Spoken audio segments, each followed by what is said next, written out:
President Museveni yasudde ba minister 22. President Yoweri Kaguta Museveni yasudde ba minister 22. Nkugambye abamu ku banene be yasudde Nankabirwa Okero Oliemu Mwebesa Francis Majezi Rafairi Matia Kasaija abamu ku banene niyo mulala David Muhozi abamu ku banene be yasudde Bwino Kyakulaga Moses Ali Betty Amongi Anite Evelyn bebamu ku banene ne Mululi Mukasa nenga yasudde ba minister 22. President Museveni asudde ba minister abasoba 20 mu cabinet je yafulumiza onako olweggulo egeno muyambako mu kisanja kino 226 2 mugumu nkwaniriza nnyo gyosinzira okubeera nga otulaba nkubuzaako nti wasiibye otya afunye okusoomozebwa nkusaasidde ofidde olwazana okusoomozebwa okulala asotuka ku buwanguzi gwe nkuyozaayoza kwagaliza Idi ennungi gwe omuyisiraamu naawe alina omukwano ku musiraamu oba naawe agenda ogikuza olunaku olwaliro mu Uganda naddala mu Kampala embeera ya kimpowooza era embeera eraga nti lunaku lukulu. Tugenda kwogera ebigambo olunaku olwaleero baminisita abasuuliddwa abasoba 20 waliwo abamu abakomyewo naye nga babakyusizza okuva mu ministries ze babaddemu okugenda mu ministries endala. Waliwo emisaayi emito abazze mu ministries ez'enjawulo. President Museveni byawadde obuvunaanyizibwa otambuza naye. Jjukira eno mandate yagina ya myaka 5 kakati okusinziira ku manifesto ye alina okulonda abantu abasobola okumutambulizaako emirimu era with the time ajja kulonda BRDC, BRCC, bakomishona bitongole ebyenjawulo okusobola okutambuza emirimu mu kisanja kye 2026 2 tugenda kwogera ebigambo tulabe worldwide basinzira ku kyokulonda ba minister kiki ekisinzirwako bwabanga president oba saba minister okusinzira mu system eggwanga mwe liri abaana alonda banakolagana nabo biki ebisinzirwako kakati abasuuliddwa abamu nga tebabadde ba bulijjo era nga buli omu yeewuunyiza asooka ye Matia Kasaija abadde minisita w'ebyensimbi yatugamba nti ebyenfuna bigenda kwambuka waggulu naye yasuuliddwa. Owokubiri ye General David Muhozi abadde minisita omubezi ow'ensonga ez'omunda. Omulala ye Jeje Odongo abadde minisita w'ensonga z'ebweru oba Foreign Affairs Minister oyo naye yasuuliddwa. So baminisita abasuuliddwa basoba 20 ngenda bakuzizamu ono katini n'emisaayi emito oba n'abapya abazze okwegatta ku President Museveni okutambuza naye emirimu. Bonna abaweereddwa obuvunaanyizibwa tekuli n'omu yawandiise ng'agamba nti tabukkiriza abasinga abasimye President Museveni era ne bakkiriza okutambuza naye emirimu mu kisanja kino. So abasuuliddwa bali 20 n'okusoba. Kansoke mbakuyitiremu wano katini then tutandike okwogera ebigambo. Ruth Nankabirwa yasooka y'omu ku basuuliddwa.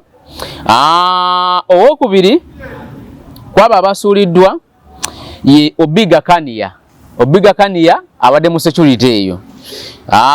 Mwebesa Francis abadde minisita wa byabusuubuzi. Mwebesa ogoberera nnyo omukutu guno gwa MS twamwogerako ne Hassan Nsubuga nagamba Mwebesa akaddiye bamulirako mu kakiiko ka Kosase ne bamugamba batugamba nti akulira ekitongole kya UNBS ogenda mugoba nabagamba nti namugoba dda akyaliyo ndi omusajja akyaliyo nti gyali wuuyo yazena mu kakiiko aliwa. So ekituufu abadde akuze.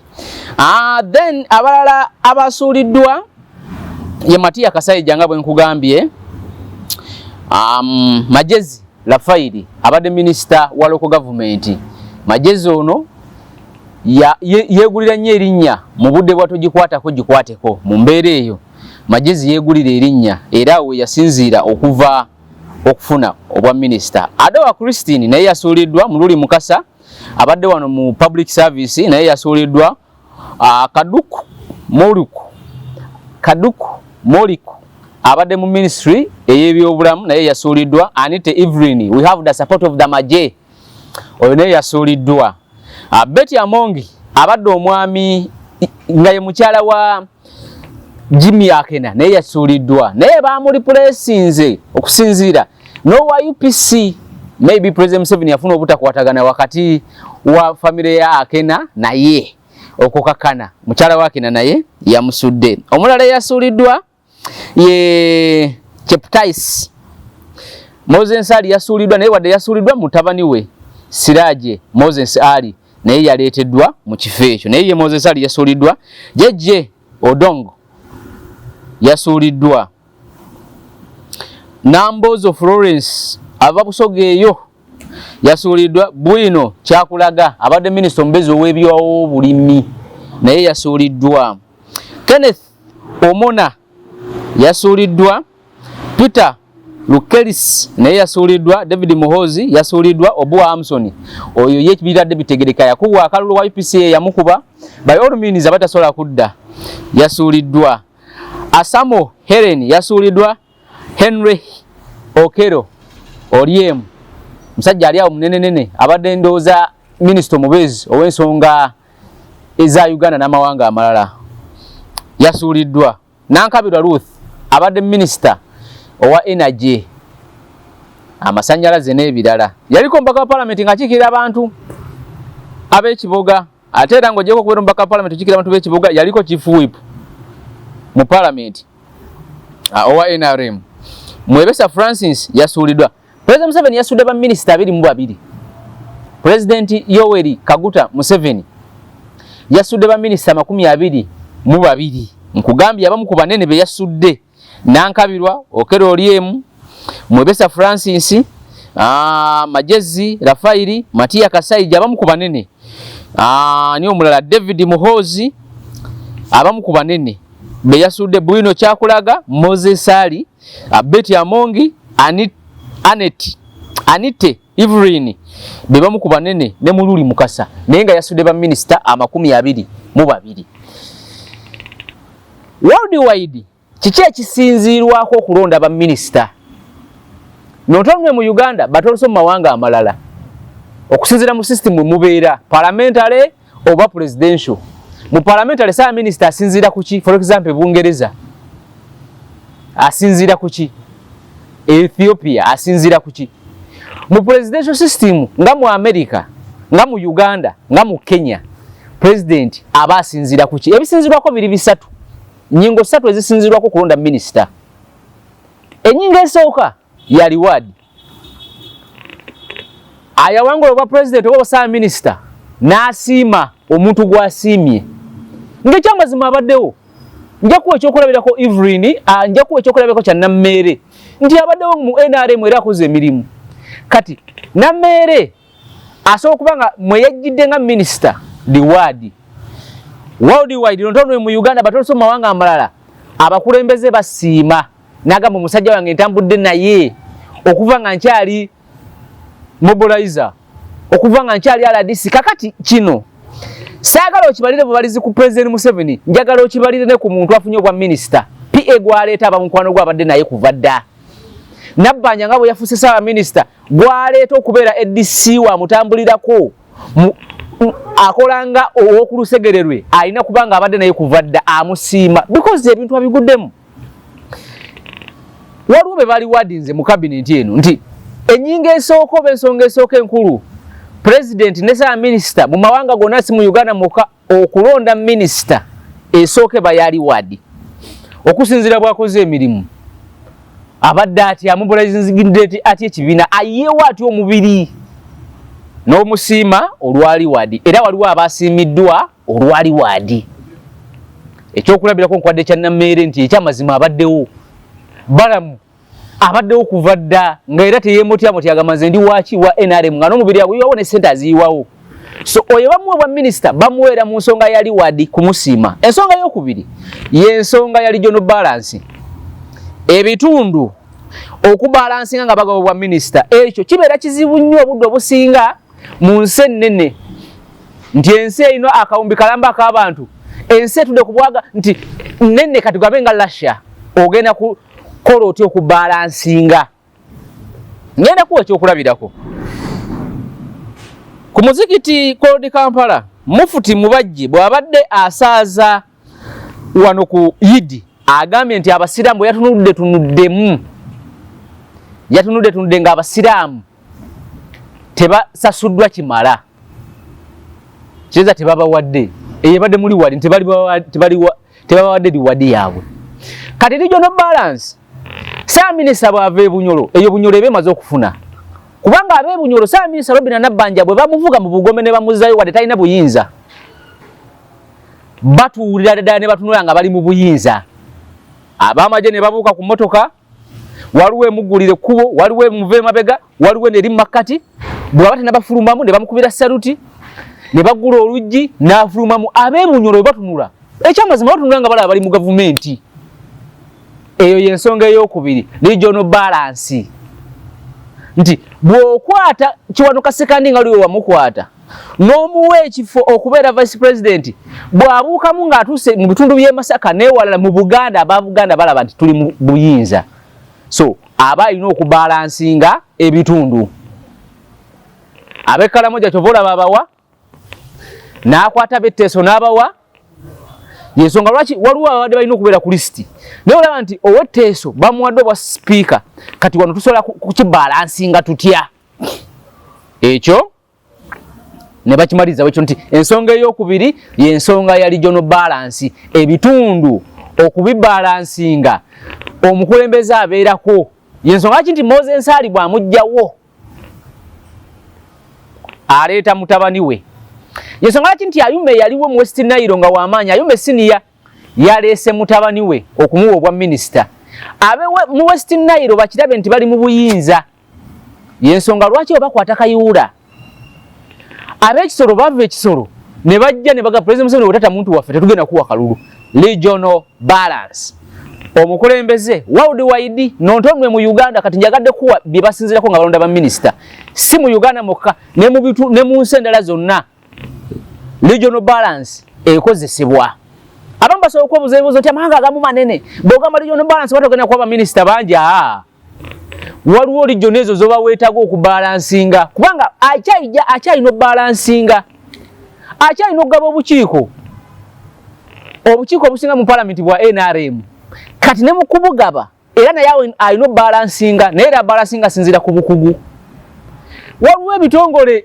ebya gavumenti kati nga zi UCC zi human rights n'ebitongole ebirala zisimanya National Forest Authority zo authority ezo muzimanyi nyingi ezo lazo okuziwamu abantu era nga balansinga regional balance kakati ensonga esembayo nga bagaba obwa minisita y'ensonga y'obukugu Dr. Kuris bali omunsi nga yasoma byabulamu ne bamuwa ebyobulamu akulire ministry eyo naye wano mu Uganda eyensonga tebajesigamako nnyo tho mu ssemateeka waffe agamba nti president awo omuntu omu bwa minisita nga mukugu mu ekyo awasigadde osobanga nga wasoma bya bulimi nakuwa ICT nti wasoma bya bulamu nga yegwe Dr. Luther Achenge nakuwa mu ministry ya ICT nti yegwe wasoma bya bulunzi nakuteeka mu sports ng'omusajja bwe yayimba wano omuntu omu alina okuweebwa position mu ministry mu cabinet nga mukugu mu ekyo ye ssaabawolereza wa gavumenti alina okubeera munnamateeka eyagasoma n'agakola kubanga okusoma amateeka obeera lawyer naye ate advocate oba omanyi obeera osooka ku lawyer amanyi amateeka but advocate amanyi okuteekesa amateeka mu nkola oba amateeka bagaapulayinga gakolerawa kati Sam Mayanja gwe walabye dokita gwe bawadde okubeera ssaabawolereza wa gavumenti mukugu mu ekyo naye era nekiryowa Kiwanuka abaddewo neera mukugu mu ekyo kakati President Museveni asobola okulonda omuntu yenna nga si mukugu mu ekyo n'amuteeka mu ministries gy'ayagala apart from ssaabawolereza wa gavumenti ssaabawolereza wa gavumenti yekka yalina okubeera omukugu okusinziira ku tteeka mu ekyo alina kuba munnamateeka ate era yagakola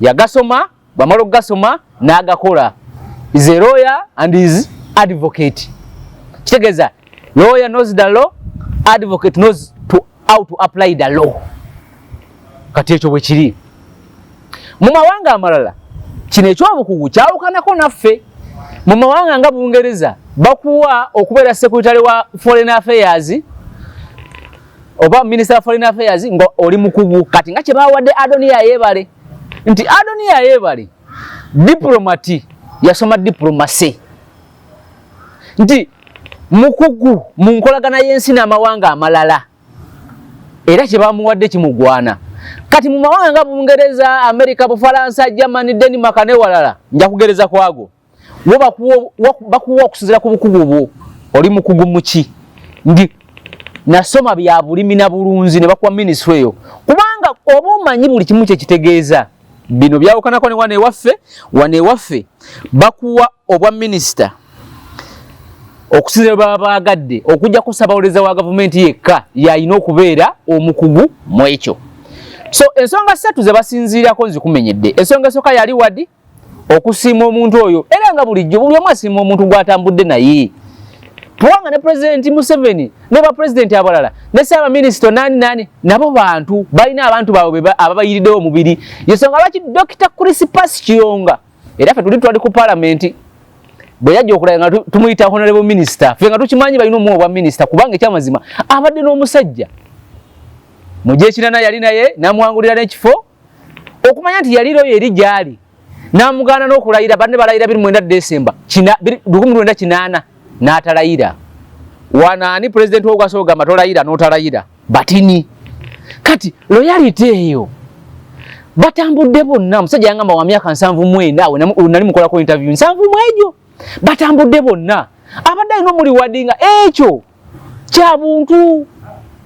kyabuntu Kabe Bishop akulira essaza oba eri Kampala oba eri Mityana oba eri Masaka alina bafaaza mikwano gye we baatu babonna mu seminary bwe basomye bonna ngere faaza afuluma wano omwezi guno ogujja namu obwana mukulu awo naye nga aliwo amaze emyaka 7 nga mu faaza n'atamu obwana mukulu wabeerawo liwadi wabeerawo okusiima kugamba ensonga y'okubiri ye yali John Balance okusobola balansinga ebitundu abantu abo bafiringa nti bali mu gavumenti kubanga dammiya kubuuka kabangali abasirikale ne bakugulirawo ekkubo ne bakubira saluti n'ojja ng'olina abakuumi boogera ku radio call n'ebirala bigwa mu kkowa eryo ab'ebinyolo balowooza nti bali mu gavumenti era Ssaaba Minisita bw'atuuka eri abanyolo bonna bagamba ffe tulina Ssaaba Minisita eri Jessica Alupo gy'ava nga vice president abeyo balowooza nabo bali mu gavumenti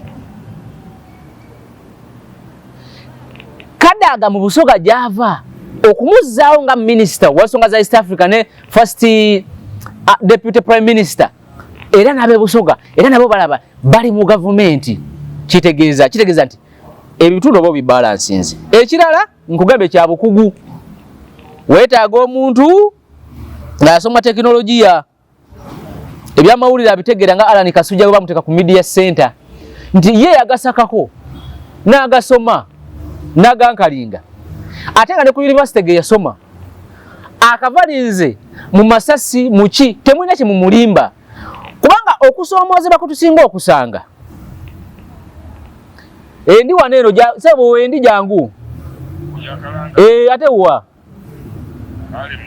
kale kati okusoomoozebwa kutusinga okusanga nti abantu babateeka mu ministry ekyamazima nga si mukugu mukyo kakati bapamaniri secretary ne batandika oba duplicatinga ne bamuleta statement agisome ku media center ng'omu bwe yagisoma ng'ekyamazima statement gyasomye enfu olw'okuba nti by'amasanyalaze tabitegeera ne batuuka ng'amasanyalaze mu surplus ge tulina mangi okusinziira ge twagala okuimportinga abakugu ne batandika okubuuza kati ate ge tuimportinga gaaki nga tulina surplus agasigalawo ge tutakozesa mangi okusinziira ge tugenda okuimportinga kitegeeza tukozese gali kaakati obukugu nabwo bukozesebwa nga bagaba ministries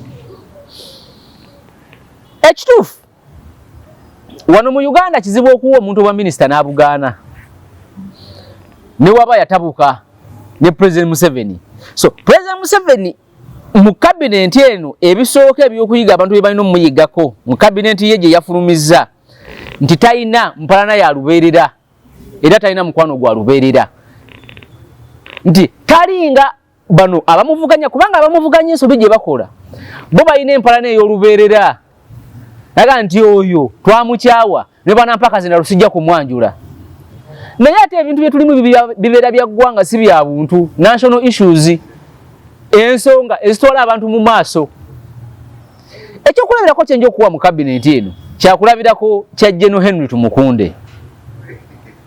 Tumukunde yatabuka ne President Museveni. President Museveni namusibirako n'ewaka house arrest emyaka 7. Tumukunde natuka navuganya ne President Museveni mu kalulu aka 2026 yamuvuganya kuba president nga ine kisinde kye kiri awo orange bichi kiri awo ngera bwakwatwa muzindala mukolo kotanga munabya ofuzi yenna. President Museveni mu cabinet ye Tumukunde yamwado bwa minister Labor, Gender and Social Development. Full minister, not state minister, but full minister obago tuita cabinet minister. Akulaga nti taina mpalana ya luberera, taina mukwano gwa luberera. Kati ekya opposition balino kimuyigirako nti ebintu byetu bya bya gwanga si bya buntu. Botutula wansi nga tuli ku bintu bya gwanga, gwe wachawa bwaba n'obukugu obwo osobola okumuyita najja. Bwajja ne mukolagana. Naye toka nti nzo na muchawa sana mulabako ne bali fasili muzika. Ebyo ebintu bya buntu. Yakubako esati. Yakubako mukyala ebyo bya buntu. Naye ensonga zeggwanga zibera za gwanga kyokulabirako ekyakyenje okuwa kuba President Museveni kinaza kiraga abantu simanyi babadde bakiraba. Mu Gyekinaana President Yoweri Museveni yavuganya ne Sam Kuteesa, Honorable Sam Kuteesa. Sam Kuteesa nga wa DP Yoweri Museveni nga UPM obudde obwo twali mu parliamentary system. Sam Kuteesa bwe yakwata omuzindaalo nga bwomanyi nti muli mu kwevuganya oyina okwogera ebigambo by'obufuzi yakuba Yoweri Museveni n'amuteeka wali. Oyo abasaba akalulu yaani, taata we yaani, bamuzaalawa, yavaawa, akoleddewa, ekibiina kye kikoze biki. Sam Kuteesa DP gye yalimu yali y'amaanyi. UPM Yoweri Museveni gye yalimu obudde obwo teyali y'amaanyi kubanga atandika emyezi 6 tugende mu kalulu teyalina mirandira we yali egisimbye wonna. Kyali kibiina ekyeyiyo obweyiya. Naye Bakuteesa baba bakalulu nga aba DP. Era Kuteesa n'awangula Yoweri Museveni.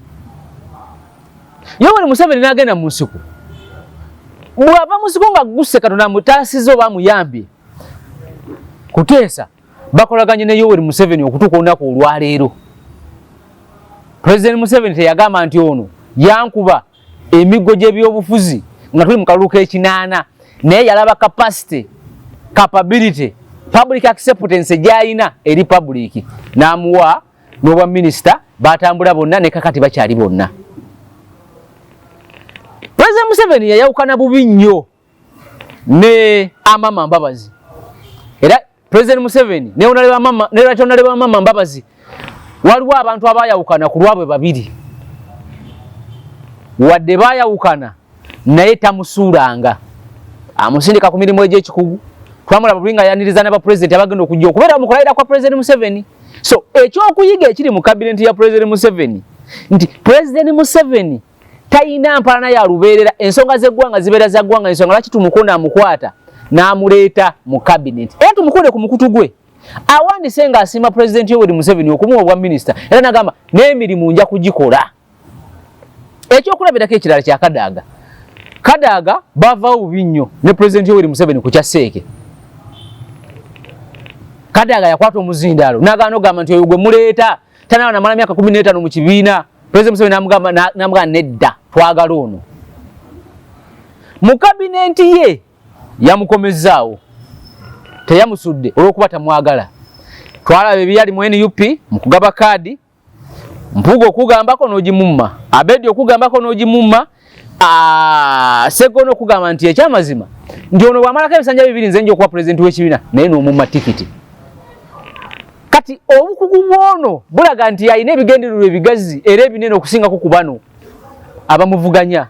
Kubanga abamuvuganya ebigendererwa byabwe mbiraba nga biri kumpi, biri ku bifo. Okutunulira President Museveni ebigendererwa bye binene njagala omusome okuva mu Gyekinaana. Yaganda Dr. Crispus Walter Kiyonga okulayira ng'afunyeyo omubaka omu. It was an achievement. Ku pate emaze emyezi 6 okugenda mu kalulu nefuna omubaka mulamba. Yali achievement. ANT yamaze emyaka kumpi 5 okufuna omubaka wa parliament atya kati bano ku myezi 6 bali basekiwalinze omubaka wa parliament Dr. Crispus Kiyongolo namugamba tojja kulayira era teyalayira. So ebigendererwa byakulaga byali binene kiringo ligamba nti enjala ekuluma nakuwa akatogo ka muwogo n'okagaana naye ng'okimanyi nti gwe weetaaga amatooke na muceere na nnyama. Ebigendererwa bya President Yoweri Kaguta Museveni mu byobufuzi bya wano binza okuba nga si biyenga omuntu naye nga ye alina revolution ye gy'avuga bikyali bigazi nti cabinet ye ekyokuyiga kye tufunamu kyakuba nti talina mpalana za lubeerera talina mukwano gwa lubeerera aleeta abantu n'abo bebeetute nabo ekyokulabirako ekirala kya Mau yamuwa obwa minisita gye buvuddeko era ne kakati yabumwongedde. Mau yakolokota President Museveni buli kimu yakyogera era n'agamba nti ye eggwanga lyaba nga liggwawo. Mau talina kyatayogera ne President Museveni batula ne Mau mu cabinet era yamuwadde kya Minister of Justice and Constitutional Affairs obwenkanya ne ssemateeka yakimuwadde. Lwaki? Kubanga ye ebigendererwa byalaba nti bakochi abalungi abasambi abasinga okumanya omupiira obudde obusinga baba n'empisa embi. Mu kubeera n'empisa embi kochi ye kasalawo omusambi ono ng'asobola omusambira omupiira n'aguggusa obudde obusinga amwesonyiwa ne batambula. So President Museveni alinga bakochi n'alaba omusambi ng'asobola okukuwa akapiira obulungi nti baloteri nti agusobola naye empisa ze si nnungi amuteeka mu kisaawe okusobola okumuwangulira geemu eyo. So President Museveni mu kabineti ye talaze nti ono mbadde sikolagana naye sijja kumuwa. Ate waliwo tubadde tusuubira baataawadde nga ba Daudi Kabanda nti alina byakoze mu kabineti nga si bya bulijjo tabadde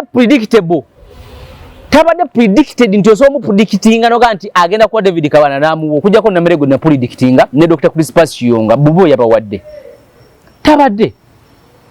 Uganda erina baminisita ba cabinet minister bali mu 31 ba cabinet then ba state tuyingira kumbi ba minister 8. Awo ngenda kutuukawo Uganda nga bweyimiridde yetaaga ba minister abo kubanga mu ministry permanent secretary yasinga okubeera ow'omugaso era ebisinga yabikola ba minister ba mikolo nti president bamuyise biki waliwo amabugo agalina okutwalibwa n'agamba nti kakati minister amabugo gano gantwalire eri walabe nambozi nga nti Kadaga yagana n'ogano gwa vice president n'agamba nti mwagala Museveni atume amabugo ku nnyimba eze n'ebirala. So kakati ba minister mu ministry mu body politics waffe mu nzimba gye bazimamu ebyobufuzi bye Uganda obuyinza bwawe butini even saba minister obuyinza obusinga buli wa permanent secretary obuyinza obusinga buli wa permanent secretary. Permanent secretary ye muwandiisi w'enkalakkaliro wa ministry nti aba alina obuyinza bungi wadde ng'ono yowookungulu yoweekifaananyi kubanga osobola nga tomanyi nti zaawedde ye permanent secretary wa ministry ya ICT naye ate ng'omanyi nti bali omusi abadde minister nti Kabyanga abadde minister oyo Kabyanga naye bamuyiye nti Kabyanga abadde minister nti abakugu mu ministries tebaba bano naye ekisinga okubeera ekizibu kye kino nti abakugu ba permanent secretary tebali accountable eri society nti permanent secretary asobola byakola togenda genda mugambe nti nja kukumaka Lusigo wamulonda president yamulonda naye ba minister abasinga president ya abalonda abamu nga bagenze ne mukalu abamu babaka ba parliament yensonga lwaki walaba okusoomozebwa ku mabaati nti ba minister abatomeza ne batwala amabaati baagala okusanyusa abantu baabwe. The fact is amazima gali nti bano wadde baba ba minister tebasobola kwetengerera kusanyusa abawagizi baabwe. Yensonga lwaki Nandutu wasobola okumuwa amabaati n'agatwala Kitutu n'agatwala Lugorobi n'agatwala Oboth n'agatwala Anita Mungi n'agatwala Robin Nabanja n'agatwala Agnes Kirabo n'agatwala Alupo n'agatwala nti tomumuwa amabaati n'agagaana kubanga amabaati ago abagenda gawa ekereziya atuuka nga ayina basuubiza okuwa bayitirivu nga by all means alina okubawa. Kakati ministry eyekalamoja bwe muyita ne mugamba nti tulina wana mabati jangu agatwala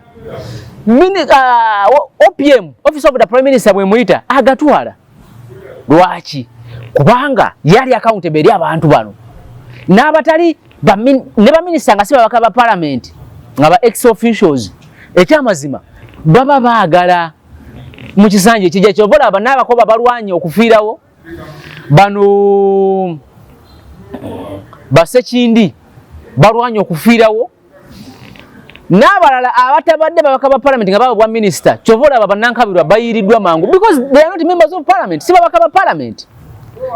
So mumbeere eyo minister wa Uganda amanyi galina sige gali awo, minister wa Uganda wa mukolo atuukiriza ebyo baba bamuwadde era saa minister gye mu mirimu gya saa minister mu Uganda okubeera kalabalaba w'emirimu gya government ministries nti tuzimbye eddwaliro kola oversight genda yolabe oluguudo nga luluddewo baluzimbidde emyaka 3 tebalina we batambula nyina akaguudo kempita kaawo bakasibye twenyiga nga tuyitawo ne bakasibidde kumpi kati myaka gigenda mu 2 ne kava wano mpaka wali tuuka wolabe then ne bana abala baka parliament bani ba leader opposition bajja kuyambako but minister akola ogwo atuukiriza manifesto ya mukama we. Omubaka ayajjanga wa NRM teyajja na manifesto mu mateka mu byobufuzi ebikuzeewo kirina okubeera manifesto ya mukama for example ya President Museveni gowa NRM ko ino okutambulira era bwawangula ko ino otambulira wa NUP kyekimu wa DP kyekimu wa FDC kyekimu n'ebibiina ebirala okujjako ng'oli independent yene obeera independent tosobola kusastifyinga manifesto ekyo Ssemujju yakibagamba nga aliwa kisonga mulabanga agirega ne tosobola kubanga constituency gyo erina abalonzi 7,000 esulamu abantu obukadde 4 kati constituency eyo ogenda gisastifyinga otya erimu ekereziya 6,000 ojakera ku makya ogenda ku ekereziya 2 zitendala zonna zikwetaaga. Uganda weeri yeetaaga ba minister 8 n'okusoba yeetaaga listeni ya ba minister abangi tebeetaaga. Kenya nasembayo okumanya nga ina ba minister 26 Kenya Ruto yabayiwako nga bimutabuseeko n'asigaza ba minister 10 n'ogu nga nabasobola otambula nabo.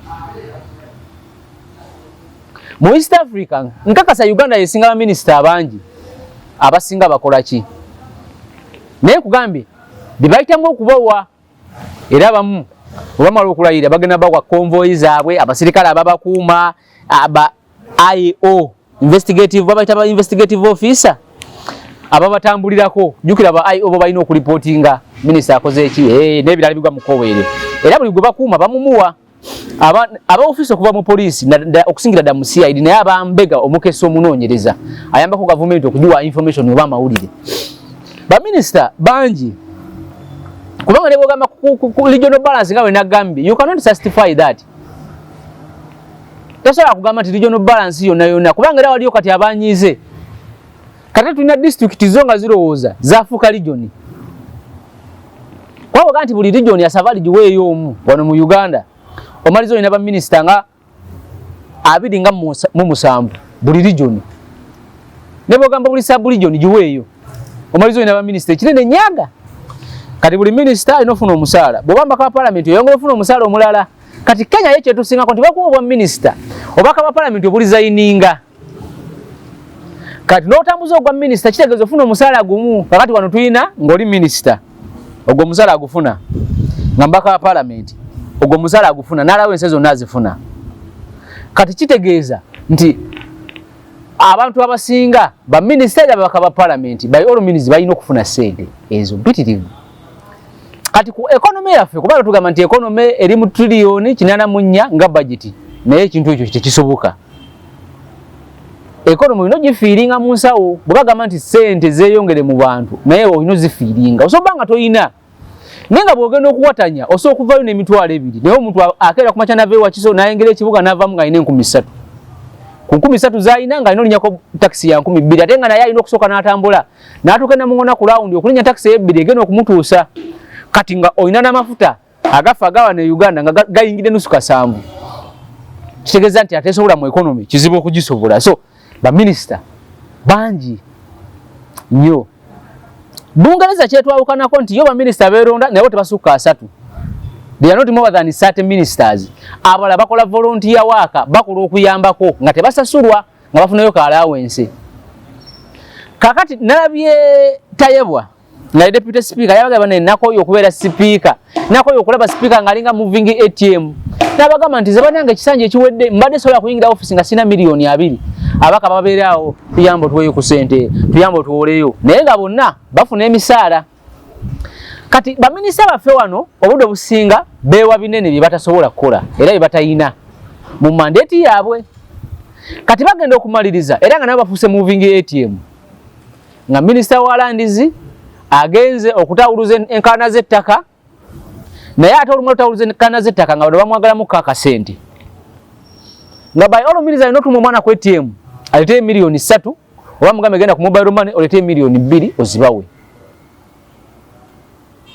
Pate zigenda kukolebwa ku buweereza pate tezibeerayo ku buweereza wefumitiza kubuweereza bakuwadde pate zibeera mu kulya. Ombaka wa parliament olina kukola pate yaki kubanga ogenda kuweereza abantu olina omugugu ogwo ogw'okuzuukuka ng'abantu 5 bali ku gate yo buli omu alina ebizibu ebyenjawulo batugobye mu katale bakola binene kati bino bino bikolako ng'ombaka wa parliament. So ne baminisita kyekimu kakati ku mbeera eyo baminisita bangi meaning Uganda yeetaaga okulivayizinga ekyo okukendeeza ku baminisita. Nondombe baminisita ba RCC ba RDC ba assistant RCC manya deputy RCC RDC n'abalala and they are many bangi. Era nakyo Uganda eno kirivayizinga okulaba nti so bakendeeza etya because zino zonna sente zebafuna zaffe zamwi wa musolo kwe time gwengula ku mafuta gennywa ku kamera gyengula ku lyanda lya kamera lyengula ku transport gwetambula ku taxi gyenninya ku boda gyenninya balinako sente yensonga lwaki amafuta kadi gali mu nusu kasanvu bagongeza nusu ebyo abapampu bone bakateera wao financial award etandika mu gwa musanvu. Kati government esobola kuyimira nga tewali bantu ebyo byalabika dda nti tewali muntu asobola kwezimbira luguudo n'amalwaliro naye mulina bye mulina okwesigisa obuyinza ne bazimba enguudo ne bazimba amalwaliro naye nga mwe mukola ki mubawa musolo. So femmwe mweffe nti bano we batali tetuliiwo nabo we tutali tebaliiwo kubanga omusolo tebagusolooza mu nsolo kebe game park kebe kitwalizimu eyo emisolo egisolooza kituufu naye era abantu be babeerayo gisolooza. Tosobola sanga nti n'ogigamba tosobola sanga mbogo mu game park oba mu national park n'ogigamba mpa omusolo tekisoboka. Kati buli omu ayamba munne omuntu omusolo aguwa kyangu nnyo era kirungi naye omusolo alina ogufiiringa nti bwalwala bwagenda mubeere wali eddagala bw'alima eri ekasanda emityana emubende n'alimayo ebintu bye bisobola otuuka mu katale ng'emmotoka teyatubidde olw'okuba oluguudo olubi bwe baba yalimye karoti baba yalimye ennaanansi baba yalimye wotameroni ne bivunda. Bw'atwala omukyala mu ddwaliro asobola okufuna obujjanjabi nga tataddemu ssente ziri awo nnyingi asobola okufuna amasannyalaze n'agasasula ssente ne gavumenti ng'egasembeza asobola okufuna amazzi.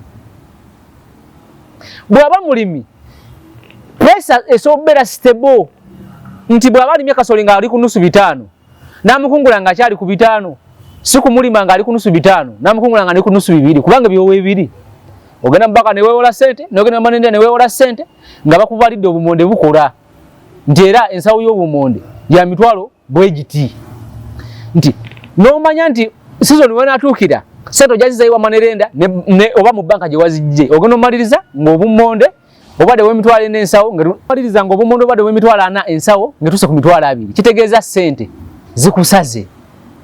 Manerenda ajja kunoonya bw'oba wasinga kapoloti oba ekibanja ajja kitwala n'owa banka kyekimu. Gavumenti bwe bagiwa mandate kitegeeza nti erina okuyambako omuntu ono. Bw'aba mulimi osobola stabilizing prices ne watabeera nti prices ne zibeera nga tezitankanibwa nnyo nti at least kasolo wabanga abadde ku nusu 10 asavali egende ku 9.5 kisoboka.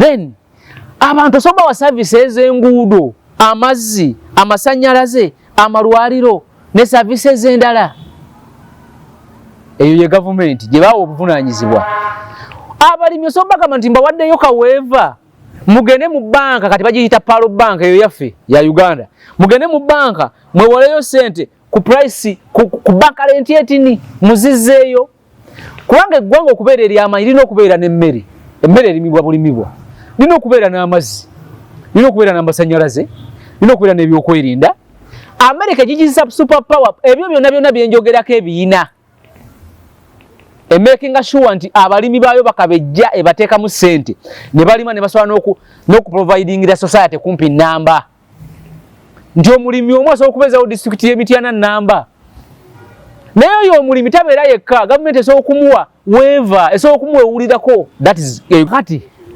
eyo ye gavumenti bw'oba bagiwadde mandate ebyalina obikola byenkunyonyodde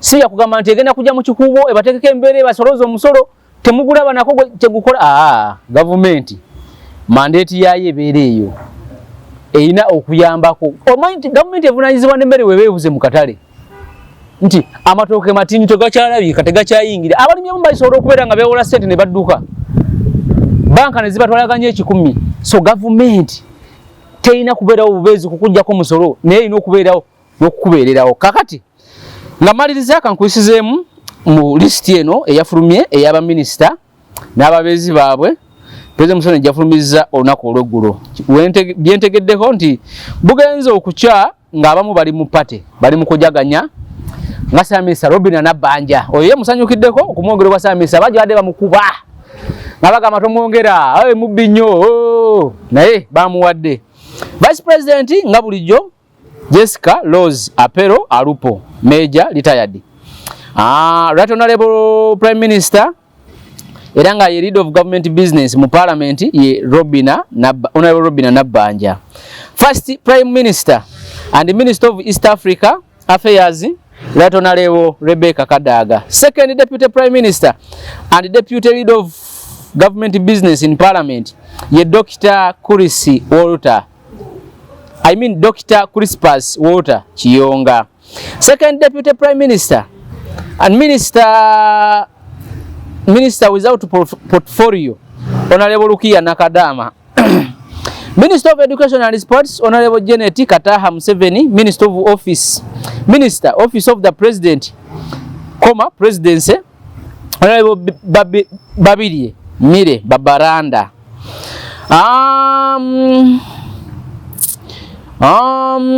Honorable Minister Office of the President in charge of security Honorable Jim Muhezi Minister Office of the President in charge of Science, Technology and Innovation Engineer Asimwe Jonad Minister for Kampala City and Metropolitan Affairs Honorable Minsa Kabanda Minister Office of the Prime Minister General Duties Honorable Engineer Hilary Oneke Government Chief Whip Honorable Justin Kasule Lumumba Minister Office of the Prime Minister Relief, Disaster, Preparedness and Refugees Honorable Samu Engora Minister for Karamoja Affairs Honorable Lochi John Baptist Minister of Agriculture, Animal Industry and Fisheries Honorable Frank Tumwebaze Attorney General Honorable Sam Mayanja Minister of Defense and Veterinary Affairs Honorable Chiriwa Chiwanuka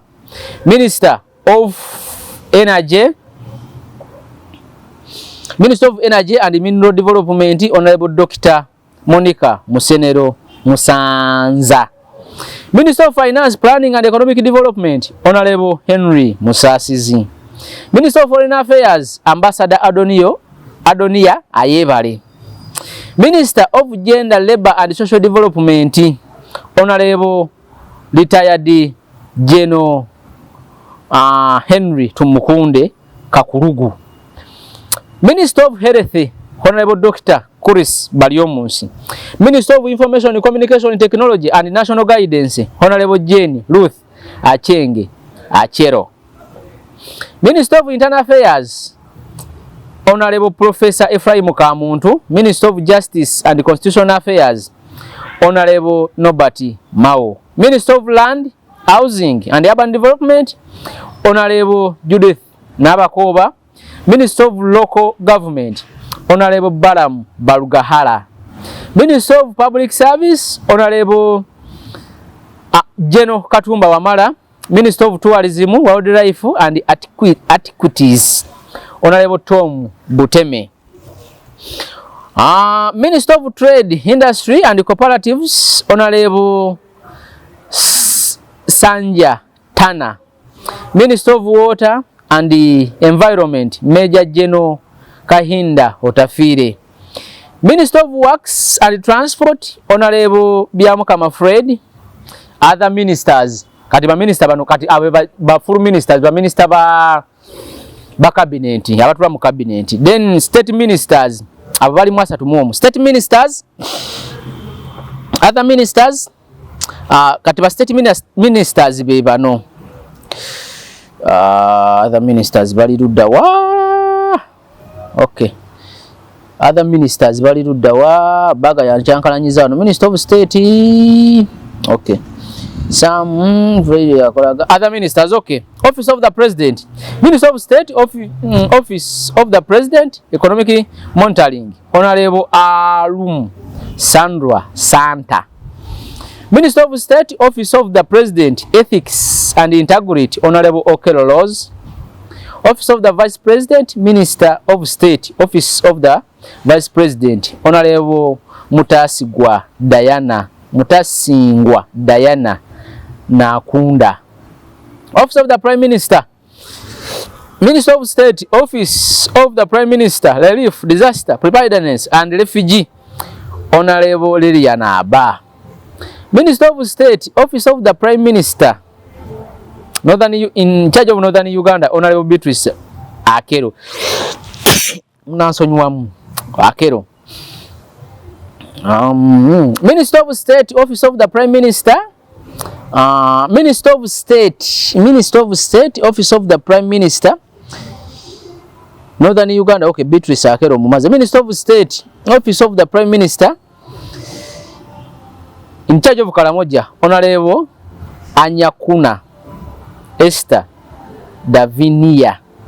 Minister of State, Office of the Prime Minister, Luwero Triangle, Rwenzori Region, Honorable Alice Kaboyo.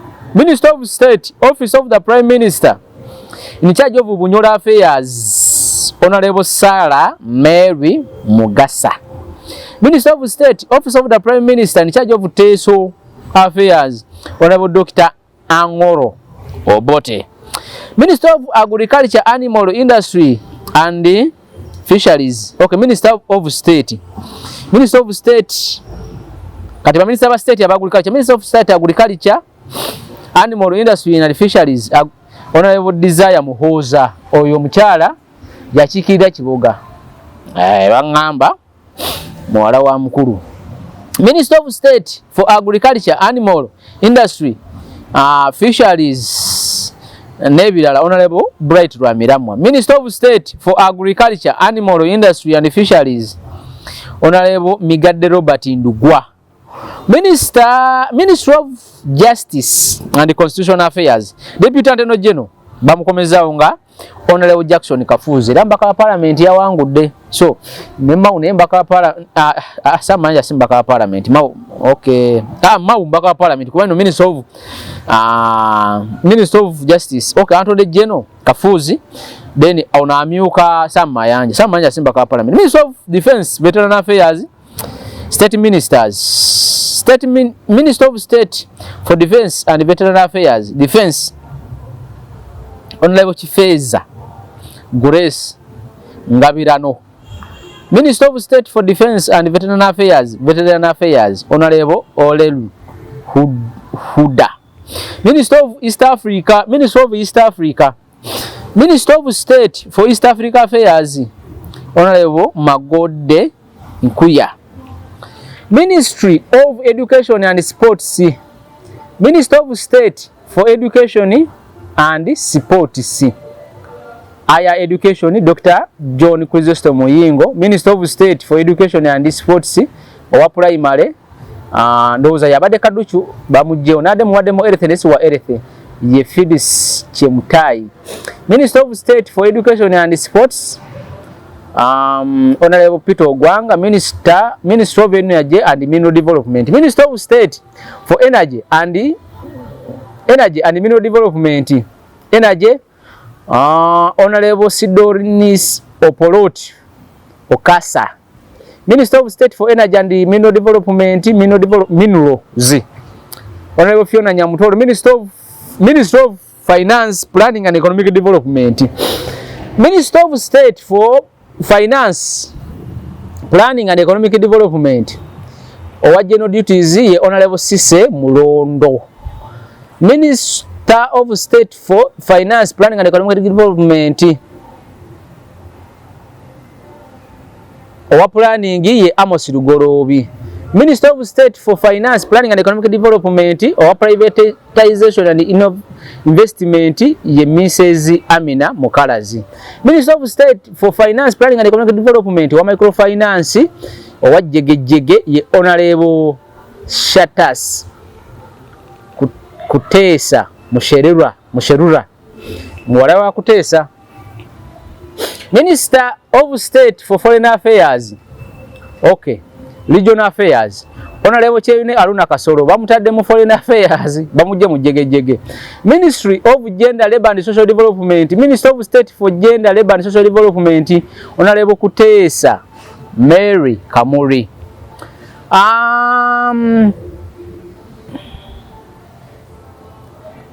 Minister of State for Gender, Labour and Social Development, Youth and Children abadde balamu bataddewo Lukisa Mase Faith balamu abadde mukulu ngatasobola kubeera minister w'abavubuka n'abaana.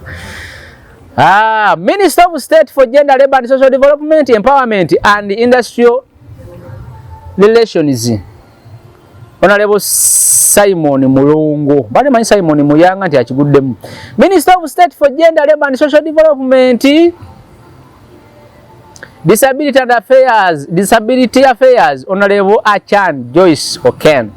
Minister of State, Gender, Labour and Social Development, in charge of elderly affairs, Wabakade, Honorable Jacqueline Mbabazi. Kati Ministry of Health. Minister of Health, kati tuli kwa State Minister. Minister of State for Health, Primary Health Care. Obujjanjabi obusookerwako Honorable Dr. Charles Ayume, oyo mukugu mwekyo. Minister of Information, Communication, Technology and National Guidance. Minister of State for Information, Communication, Technology and National Guidance. Owa information ye Joyce Sebugoma de Joyce Bagala. Minister of State for Information, Communication, Technology and National Guidance. Owa National Guidance ye Honorable Arion Yok Adia. Musajja wange. Sajja alwanyo olutalo okuva ku bampuuga, alwanyo olutalo okuva ku bana abasajja bano baani bano, ono omukyala abadde mu Parliament. Anita Amongi alugusiza bamwado kwa Minister. Minister of Internal Affairs, Minister of State for Internal Affairs, Dr. Lawrence Muganga. Oyo no ye Vice Chancellor wa University of State for Kampala City and Metropolitan Affairs, Honorable Kabuye Chofatogabye embaka chikira ndoza nakaseke yo masekati. Ministry of Land, Housing and Economic Development. Minister of State for Land, Housing and Economic Development, Honorable Passis Namuganza. Minister of State for Land, Housing and Development and Urban Development. Naye onali in charge of urban development awo tulina ba minister bangi. Honorable Margaret Muhanga Mugasha. Minister of State for Land, Housing and Economic Development and Housing and Urban Development in charge of land zitaka ye Honorable Arieti Ntabazi oba badde muki. Minister of Local Government, Minister of Local Government, Minister of State for Local Government ye Honorable Justin Namere Stoke empya. Ani omulala mpulira nkoye ba minister bangi bannaye Uganda ina ba minister bangi okusinziira ku population yaffe. Andi mukumaliriza bali ba minister bangi komye kunna mmere. Minister Ministry of Public Service, Minister of State for Public Service, Honorable Lydia Wanyuta, atadewa amanya, wade agala wa speaker. Minister of Tourism, Wildlife and Antiquities. Minister of State for Tourism, Wildlife and Antiquities, Honorable Nakauchi Susan Nsambu. Onoya wangu musajja afekota de wa minister. Musajja itibwa Nsibambi, Nsibambi kibamukoze. Ministry of Trade, Industry and Cooperative wa state. Ye, okay. Katugeze Ministry of State for Trade, Industry and Cooperative ye Tom Aza. Ministry of State for Trade, Industry and Development ye David Bahati. Banai ekyamazima ba minister bangi. Gwesisomye Julius Muganda Wandera, Minister of State wa Transport. Minister wa kadinyina minister omulagwe somye ye Siraji Musa Ali mutabani wa Moses Ali ye Minister wa State wa Works Transport wa Works and Transport. Then Beatrice Anywa Minister wa State wa Environment and Water Environment naye ali in charge of environment yokusingira ddala. Aisha Sekindi Minister of State for Water and Environment. Ani omulala gwendeseeyo Wilson Mbaddi Minister of State for Trade, Industry and Cooperative. I think bebo abalala Amson Obuwa, Ruth Nankabirwa, Francis Mwebesa, Evelyn Anite, Dr. Kenneth Omona batwalidwa mu diplomatic services ngaba ambassador ku mawanga ge bajja okubagamba akuume atakumira mpeera.